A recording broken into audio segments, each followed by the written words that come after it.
নমস্কাৰ জনাইছোঁ সকলোকে মোৰ অন্য এটি মিনি ব্লগলৈ। Hello' everyone, good morning. এফালে দেখিছেনে মই সাজি কাচি ওলাইছোঁ। আচলতে এফালে যাম। প্ৰথমে যোৱাৰ আগতে ঘৰৰ থাপনাত এফালে ধূপ আৰু চাকি বন্তি ভালদৰে জ্বলাই লৈছোঁ। আচলতে আজি হৈছে মহাশিৱৰাত্ৰি, সেইবাবে ঘৰতে প্ৰথমে ধূপ ধূনা জ্বলাই ল'লোঁ আৰু তাৰ পাছত ওলালোঁ এইফালে মা আৰু খুৰাহঁতৰ অকণমানিজনী।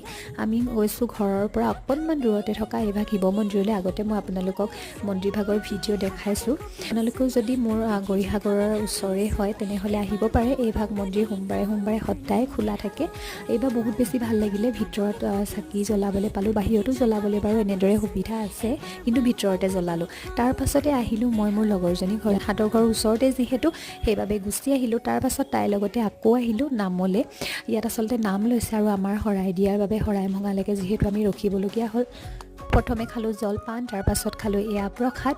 আজিলৈ মোৰ ভিডিঅ'টো ইমানেই আছিলে। আশা কৰোঁ আকৌ নতুন এটা ভিডিঅ'ত লগ পাম। Bye bye.